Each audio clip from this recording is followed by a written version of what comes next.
Hey folks, this is GGN3. Today I have a bone to pick with a certain American anime distributor. No, I'm not referring to the One Piece anime butchers. Leo Burnett and 4 Kids of the Devil, Leo Burnett! Here's a hint. This is the company that, besides distributing manga, advertises the living daylights out of their major shounen anime franchises consisting of Inuyasha, Naruto, Death Note, and Bleach. I'm of course talking about Viz Media.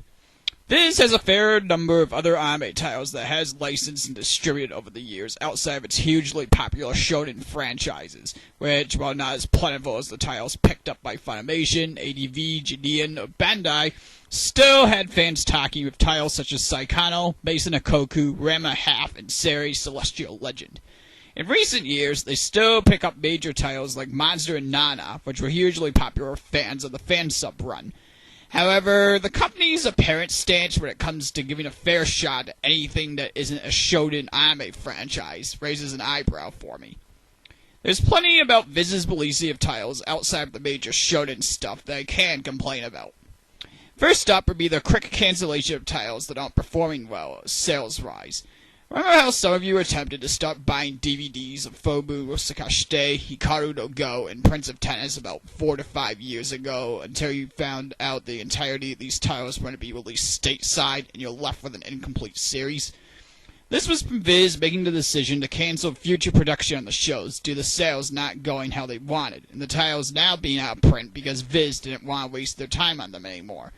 Compare this to Funimation's handling of Kodoja and the Big Wind-Up, where, while they don't plan on releasing the later seasons of their shows due to low sales, they're still distributing the earlier seasons in box sets right now through their save line. Another issue with Viz was that some of their titles released stateside DVD were of the TV-edited English versions. Considering American broadcasting standards are a wee bit more strict on the content that children are exposed to compared to Japan, it's understandable that anime aired for a younger audience had to be edited, especially when it aired during the days Cartoon Network's Toonami block was around. Even Naruto and its later seasons, Shippuden, had to get some cuts and edits to air on children's channels.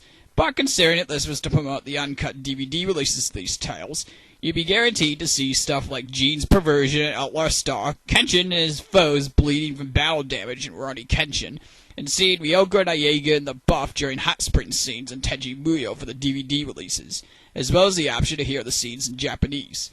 In the case of some of Viz's TV-edited titles, such as Zatch Bell, Blue Dragon, and Zoid's Chaotic Century, though, they only offered up the TV-edited versions onto DVD, with English audio the only listening option you've got.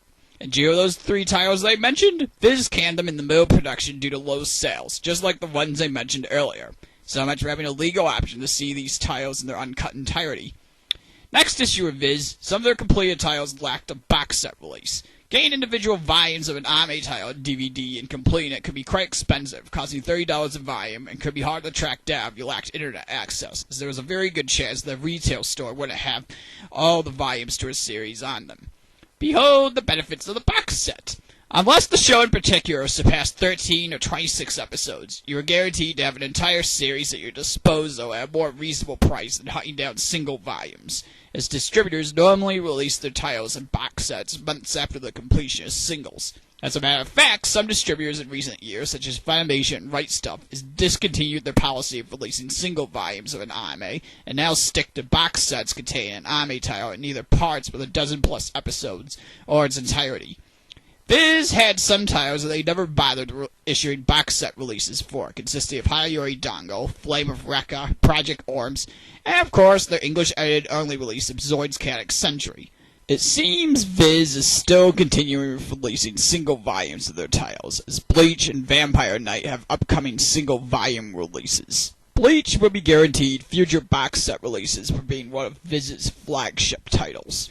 Just pray Vampire Knight gets the same treatment in the near future.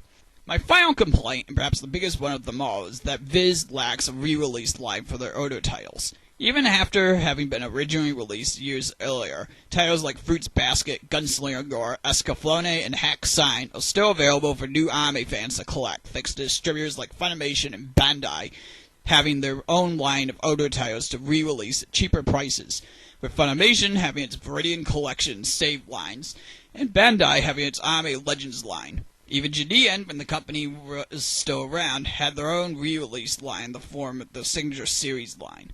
Unless an anime title is a major shonen title that would be sticking around for quite a while, Viz doesn't bother issuing re-releases for a majority of their titles, and left them out of print for years. Here's a number of titles I researched that haven't been re-released by Viz in quite some time.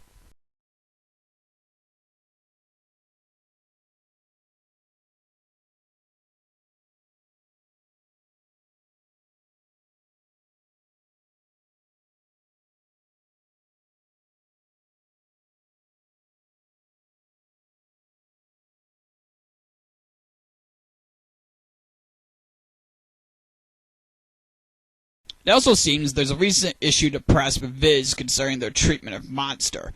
There hasn't been any news concerning any future releases of the show to video, as it has been over 8 months since the show's first box set release, even though nearly the entire show has aired on Sci-Fi's Anime Monday block over the past year.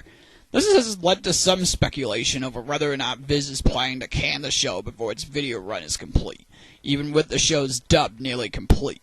Guess it's just wait and see for now. Otherwise, this is all I have to rant about concerning Viz. If you're game for one of their major anime shonen titles, then I have to offer up this question. Is there anything else you like from Viz's anime lineup beyond their shonen anime franchises? Because if there is, there's a good chance it would be a pain in the ass for you to legally purchase that title in its entirety, especially if it hasn't been printed in years. For now, though, this is GGN3 signing off.